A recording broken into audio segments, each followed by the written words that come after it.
Hello and welcome to Chapter 5 for Foundations of Business video lecture. In this chapter, we're going to have the different forms of ownership for businesses. Okay, so go to this slide here. We have a sole proprietorship, partnership, corporation, corporate governance.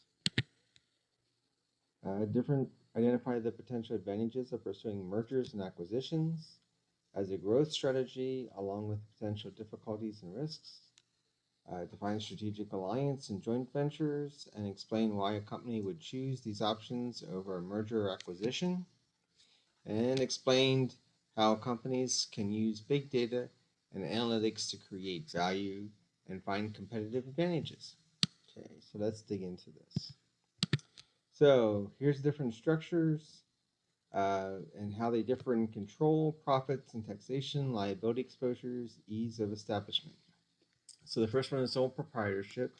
It's the easiest. There's basically nothing you have to do except register your name depending on which state you're in. You have one owner who has complete control of the company. Profits and losses flow directly to the owner and are taxed at the individual rate. So whatever your individual tax rate is, that's all you have to worry about. There's no extra income tax forms or anything else, income taxes that you have to pay other than your individual taxes. There are additional forms because you're in your own business, but it's only one tax return. Owner has unlimited personal liability. So if you're sued for everything, for the business, for your home, for all your personal possessions, everything. It's all on you. But it's the easiest to establish. General partnership is just like a sole proprietorship, only there's two or more owners. That's basically the only difference, except you also take complete liability for your partners. So if one of the partners goes out and gets into an accident in a company vehicle and is intoxicated, all the partners are liable for that. So that person can, or that person's family that might have been hurt or killed in the accident, could then sue all the partners for every asset, personal and business, that they have. Unlimited liability. Okay, that's what that means, unlimited liability. So let's moving on. I did those. I did that. Now you have a limited partnership, partners in which one or more persons act as general partners, run the business, and have the same unlimited liability as sole proprietors. Master limited partnership, partnership that is allowed to raise money by selling units of ownership to general public partnerships and can bring together business professionals with diverse skill sets and perspectives. Here we go, limited liability partnerships, an LLP, which is very similar to an LLC, which is a limited liability company.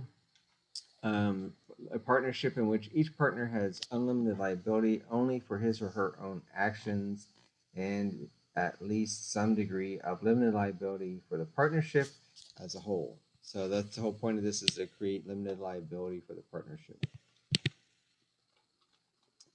Simplicity, single layer taxation, more resources, cost sharing, broader skill, experiences, and longevity are the advantages of this type.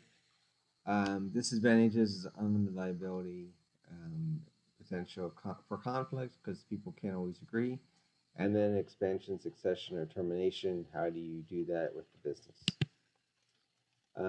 Keeping it together, the partnership agreement should address investment percentages, profit sharing percentages, management responsibilities, and other expectations of each owner.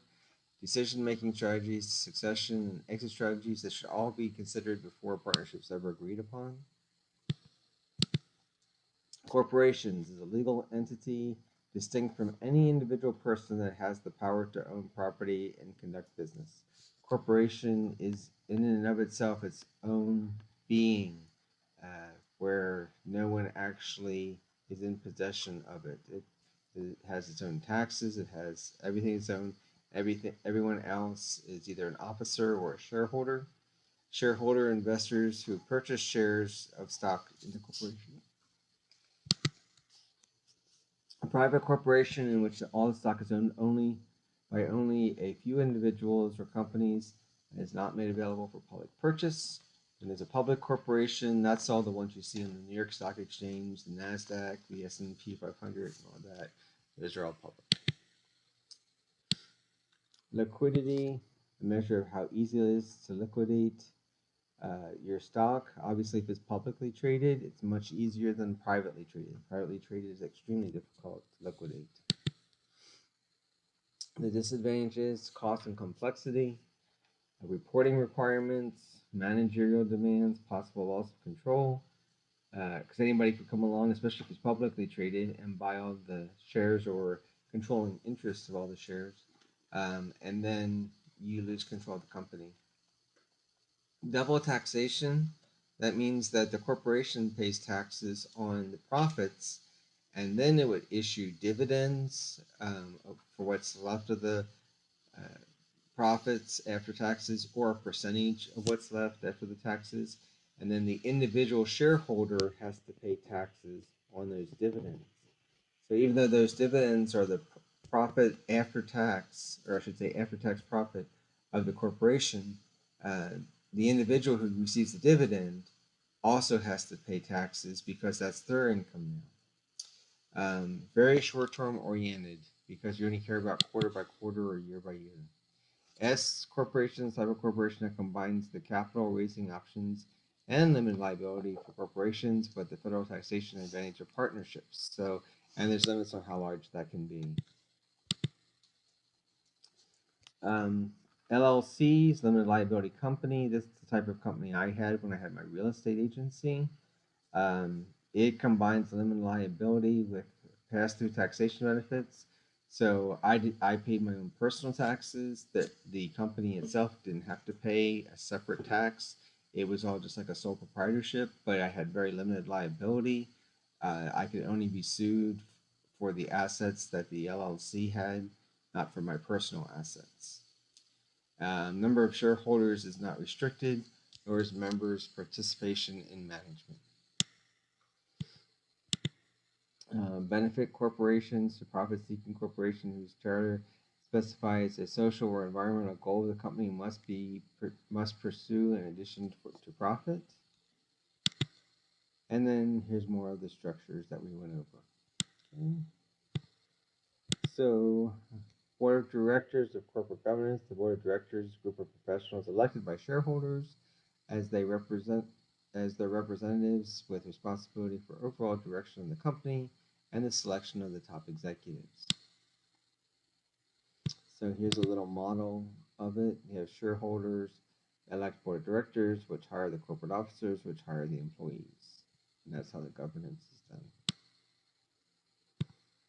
Okay. Mergers and acquisitions. A merger is an action taken by two companies to combine and perform it as single entity. So it's usually mergers of equals, and then the two companies just become one. Exxon Mobil is a great example of that. It used to be Exxon and Mobil, two different corporations, and then they merged together to become Exxon Mobil. An acquisition is when you actually buy control of another company. So Fiat bought Chrysler.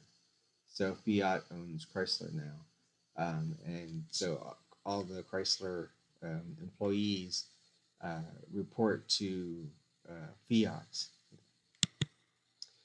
A hostile takeover is when a company does not want to be purchased, but the purchasing company or person buys enough share of stock that it actually takes over the company without the board of directors or the executive branch approving it.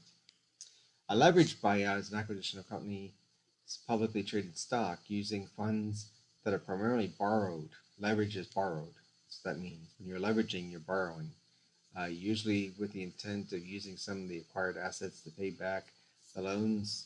So what they'll do, a typical leverage buyout is you go in and you buy a company, and then everything that's duplicated, you sell that company that you bought's duplication part, and the money that you raise from selling the duplication part, you use that to pay off some or all of the money you borrowed to buy the company.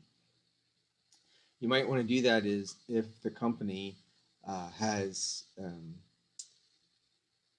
operations in different geographic locations that you want to get into. So you may overlap in some areas, but then they may be in states or countries that you wanted to get into. Well, it's much easier just to buy another company that's already there than to start with nothing and try and create your own. Okay. Where are we at with time? Okay. I already did that one. Here's a model for types of mergers. You have the vertical merger, which is your supply chain. So if you're a furniture maker, you might buy a lumber supplier so that you don't have to pay profit. You can just purchase the lumber from your own subsidiary and you reduce your costs because you don't have to add in profit. Whereas if you're buying it from another company, it's their cost plus profit that you're paying. So vertical mergers are mergers within your supply chain. Horizontal mergers, now that's usually your competition that you're buying for those.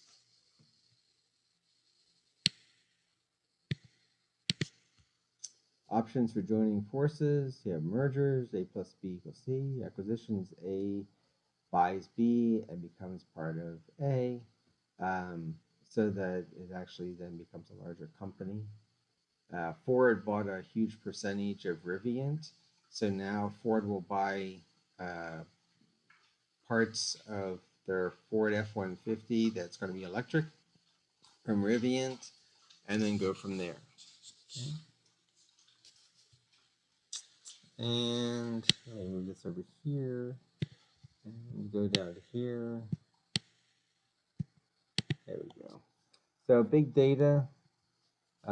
There's a lot of big data and analytics involved that you can look through to see if it's a profitable acquisition or merger. So that goes into applying lecture line. Let me go up here one more time. So thriving in the digital enterprise, big data and analytics. Big data is the massive data sets that companies collect and analyze to find important trends and insights.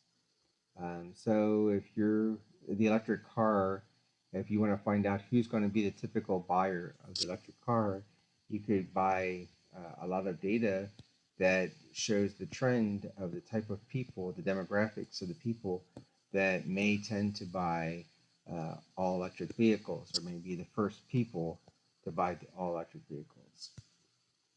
Analytics is a computing tool and techniques used to analyze big data. Major types include data mining, text mining, and predictive analytics. So your data mining might be all the people that clicked on a certain advertisement.